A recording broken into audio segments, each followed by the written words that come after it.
Hello and welcome to Dialogue. I'm Yang Rui in Beijing. The European Union, perhaps the world's most ambitious political and economic experiment, is currently facing a series of unprecedented crises that threaten to undermine its very existence. With the Brussels summit taking place on Thursday and Friday, leaders of the 28-nation bloc will have to iron out a sound collective response to the worsening refugee problem, continuing effects of the Eurozone crisis, and the planned UK referendum on a possible EU exit.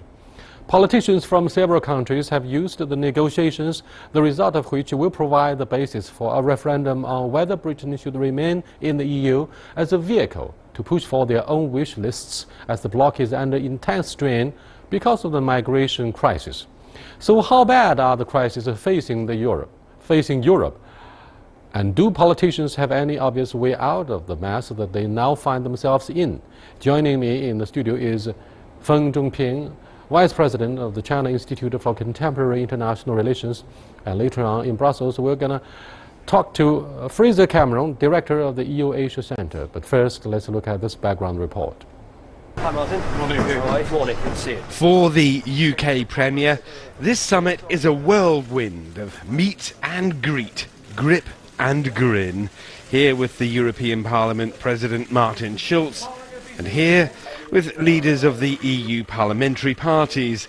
Cameron's cause to wrestle reforms and persuade the British people to vote to stay in the EU. Opinion polls currently suggesting it's a tough task. I think we should be out of the Union. I'm for in. I think it'd be nice if they can make laws without the European Union interfering. There's no convincing case for leaving, so it's too big a risk to take, too big a gamble. Out. Why? Because I think Britain do better on their own. Undecided at the moment. At the end of the day, I am probably a yes man. Prime Minister! In the British Parliament, Cameron has been robust. We are a proud and independent nation with proud, independent, democratic institutions that has served us well over the centuries. He is, though, aware many Eurosceptics are on the benches behind him, restless members of his own party. Isn't the only way to get control of our borders, our tax revenues and our welfare system to leave and be a good European and let them get on with their political union? And isn't ultimately the decision in the referendum on areas of our own laws and our own borders, whether we want them to be determined here, up by ourselves, or overseas by someone else? This man, Nigel Farage, as much as any, triggered Cameron's promise of an in-out EU referendum.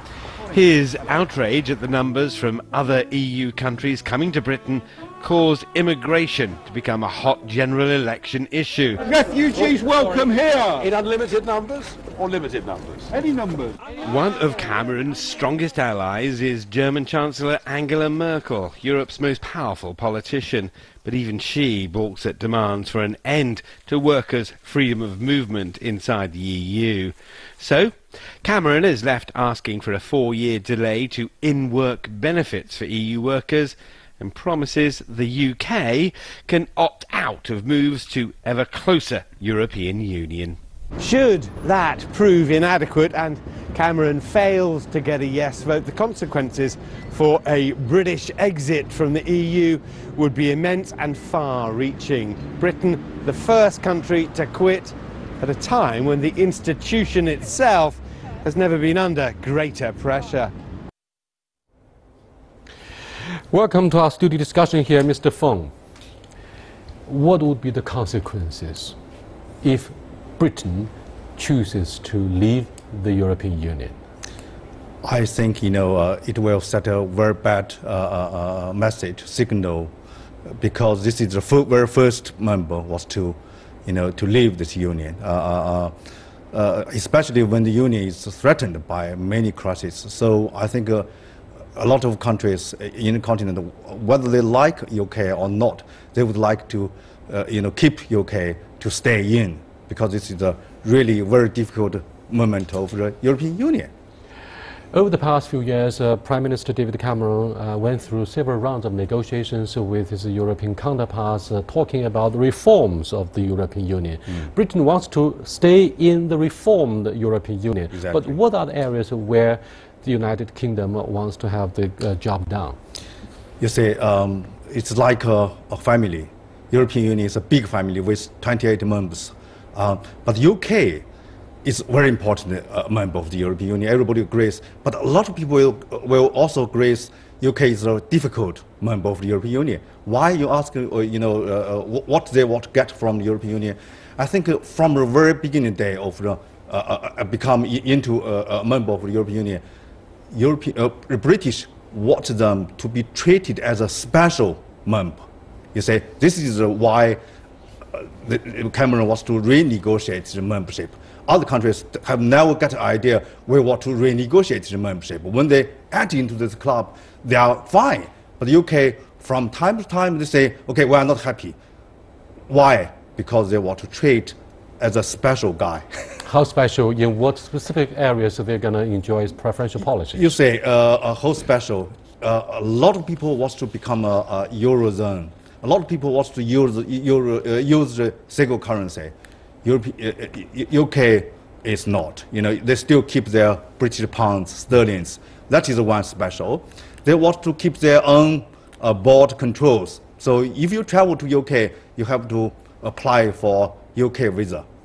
Unlike you go to France, Germany. This time, UK gets pressure from this immigration.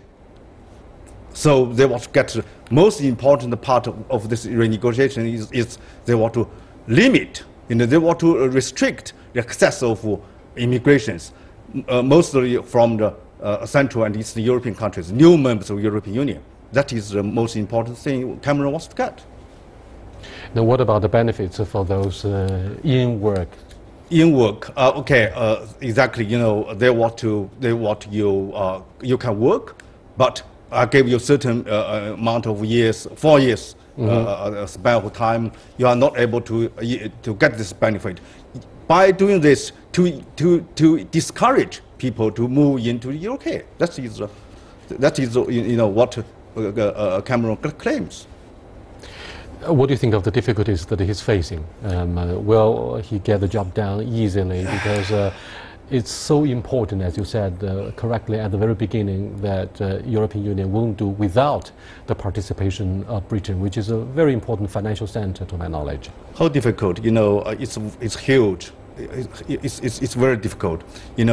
On the one hand, you have to negotiate with this talk with the Brussels institutions. Wait a minute, before you give us your analysis, it seems before the start of the tidal waves of migration from Syria and Iraq, almost all of the countries or member states of the European Union in continental Europe disagreed with Prime Minister David Cameron. Now, many of them tend to agree with him. Look, our tight control of the border would be very useful for their safeguarding their sovereignty and for protecting their own welfare policy. Yes. Right? Okay. Still, some countries disagree with the UK. These countries, most of these countries are from Central Eastern European countries, because what UK wants to restrict is the migrants from Poland, from Hungary. It's just new members of the European Union. But when the immigration flux came in from Syria, from other Middle East countries, Germany and Sweden, for example, also tended to think, oh, this is probably a good idea. Let's share with the UK's idea. So you are right. Yes. Okay, thank you very much. We have to leave you there. Now, let me cross over to Fraser Cameron, a regular expert of European studies. He is standing by in Brussels. So we'll talk to him about the 4 objectives of Prime Minister David Cameron in reforming the European Union. Are you optimistic that the breakthrough will be possible? Yes, I think everyone here believes that the deal will be done. There's tremendous support for having a deal in the next 24 hours so that one can put this issue to one side and get on with some of the more pressing problems in the EU. We are talking about immigration from Central and Eastern Europe. These countries in former Warsaw Pact show their strong opposition to the offer by British government to reform the European Union.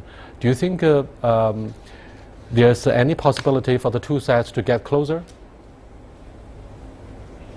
Yes, because fundamentally Britain provides employment for several 100,000 people from Poland, Czech Republic, Slovakia, elsewhere. If Britain were to leave, then this option would be closed off. So what we're talking about is a very minor reform in terms of child benefit for migrant workers. We're talking a total sum of about, $50 million. It's peanuts, basically. So an agreement will be reached. This is essentially all theatre this evening to demonstrate to the British people back home that David Cameron has come and won a great victory. Very similar to what happened in 1975. He's dealing with a divided party, so he has to come back with some kind of a deal and then go out and sell it at home. So that's really what this is all about. And Fraser, do you think more powers are likely to be granted to the British Parliament other than the legislation in Brussels? Because this is one of the major areas where those skeptical Tories would show their strong opposition to the idea of remaining in European Union. Well, the successive British governments have signed treaties which define very carefully what the competencies or powers are between the European institutions and the national parliaments. And you have to have a balance here, and those areas which are reserved for the EU have to be supervised by the European Court of Justice, which applies to all the member states. You have the rule of law for everyone. Now, you cannot really have in the UK a separate system whereby the British Parliament has some opt-outs here, or you have some UK Supreme Court saying we do this and nothing else. So essentially there will be no extra powers for the British Parliament, but there will be a red card system for all member states to use if they fundamentally disagree with some legislation put forward by the Commission. I don't think it will be used, however. Negotiations and negotiations are taking place between Britain and continental Europe, namely headquarters of Brussels. That is one thing. The other thing is a referendum. Now, the outcome of a referendum in the UK will shape public opinions and will finally lead to a decision to be adopted by number 10 of Downing Street. So anything short of the four objectives will provide constituents in the UK with a live ammunition in a no vote instead of a yes vote. What do you think of the relationship between outcome of the renegotiations and their impact upon the outcome of a referendum? Frankly, I don't think the outcome of these negotiations will play a big deal. We all know what the results will be. Britain will have an opt-out from ever closer union. Everyone will agree that we need a more competitive Europe. There will be some special provisions to ensure that countries outside the Eurozone are not discriminated against and vice versa. And there will be some temporary restrictions on migrant workers. Now, that is not going to sway British public opinion one way or the other. What will sway public opinion is a campaign led by David Cameron saying that Britain's fundamentally more secure within the European Union than outside. And he will have most of his party with him, the Labour Party, the Liberal Democrats, the Scottish National Party, most of business, most trade unions. And against him will be the UKIP party and some of his own party. So I think on paper he should have a reasonable victory. But of course, referendum are always very unpredictable. Just ask the Irish that, or the Dutch. Yes, I believe politicians in Downing Street are holding their breath about the possible and unpredictable, in fact, unpredictable outcome of the referendum. Zhong Ping, back in the Beijing studio, how difficult is it for Prime Minister David Cameron to have some tangible results coming out of the renegotiations, and to what degree do you think what he does with his, in the negotiations will please the constituents and will have a positive result out of the referendum? There are two levels of difficulties. One level is Cameron wants to negotiate with you mentioned the headquarters in Brussels of the European Union. European Council, European Parliament, European Commissions, etc. And the second level is more difficult, actually. You have to get all other member states. That means the 27 member states. Every country say yes. That's the veto. game. Oh, you mean that's the consensus principle? Exactly. One if no one vote member will says veto no, everything. exactly. That makes this negotiation very difficult. But I agree actually with Fraser Cameron. It's always compromise always prevails when something is really important. So everybody will bargain in very seriously. But until the end of the day, if not this 2-day summit, I believe they will have an urgent emergency summit at the end of the month. There will be eventually there will be a agreement or if you like, a compromise reached, and it makes everybody feel they get something. Cameron will go back to say, look, I got what I want, so please vote yes. And other countries will go back also say, look, we keep the UK, but not giving too much to UK.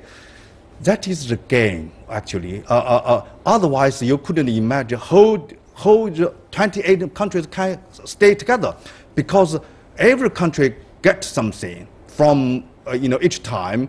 If you are loser this time, you will get something next time. So this is a very delicate balance of national interest and European interest, European Union interest. So UK will say, look, I will fight for our UK national interest. And France say, look, I will fight for our national interest. But at the end of the day, everybody gets something, and they all believe, to stay together will benefit everybody. That is the game. Thank you very much, Mr. Feng Zhongping. You are watching Dialogue, and we're discussing whether Britain will choose to remain in the European Union. This is one of the critical issues on the agenda of the ongoing EU summit in Brussels. We'll be back in a short while. Please stay with us.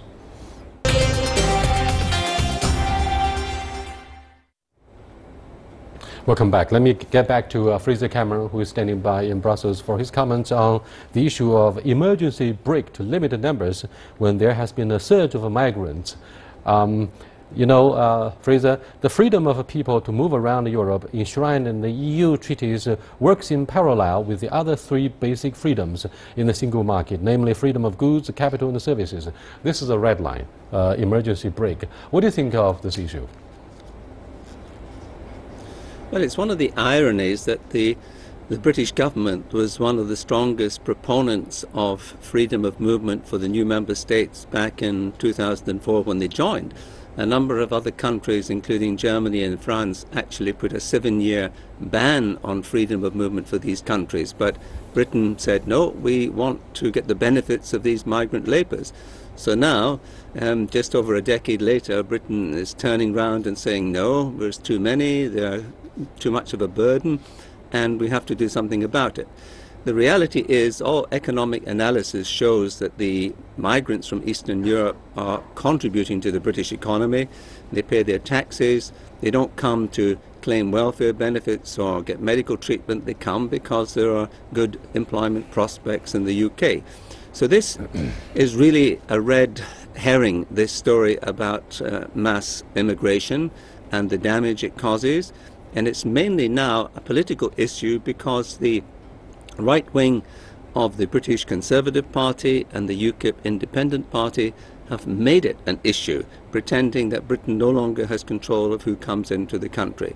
So Cameron has to react to this, and therefore he's trying to do a cosmetic change which will provide the essentials of freedom of movement of labour, but with some temporary limitations. And this is what is difficult for some of the countries of East Europe to accept, but there will be a deal because the alternative of Britain leaving the EU will be simply too dangerous for them to contemplate. So, bit of a red herring, a deal will be made, but it's all a fuss about nothing. Mr. Feng, what do you think of the issue of the red tape, of the bureaucratic red tape in Brussels? Britain complains about the poor efficiency. Well, that is a justified actual complaint. A lot of countries like UK do this, but that is something which, if you are joining the club, you have to pay the price, because this is a bureaucracy looking supervise 28 countries. So I think that is why this is not actually a part of the negotiation, easiest part of the negotiation, because Germany, France, everybody say, look, we want to efficient bureaucracy. Nobody likes that. But this is a part of this game. You know, Cameron can claim to the people, to citizens, to voters, UK, say, look, we fight for this. We want to have a high efficient. But I think this is actually not a big deal at all. Fraser, what do you think of the prospects of having more and further expansion of the European Union, despite the fact that the established member states start seriously to examine and to question the legitimacy of the European Union, and some even went as far as to suggest that the European Union is likely to fall apart in the foreseeable future. But why do countries like Montenegro, Serbia, Macedonia and Albania have become official candidates, and they are all looking for EU membership at this critical moment?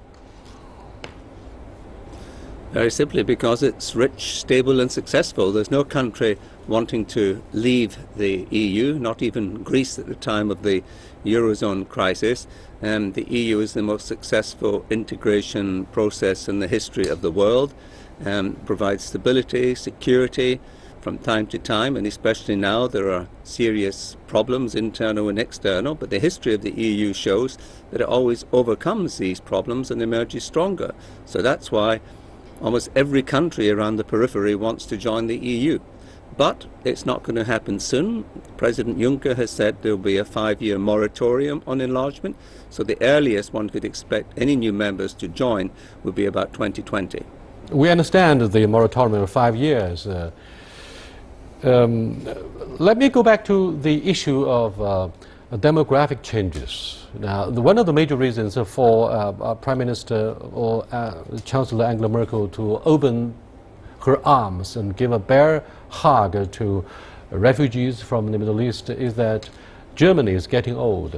So are many other countries in the old part of the European Union. You have such a big aging population. So young, vigorous labor force from other parts of the world and also from Eastern and Central Europe could make up for this. Is that one of the reasons why European Union will not reject the application from these countries, which are former member states of the Soviet Union? And I'm sorry, for the former member republics of the Yugoslavia Federation.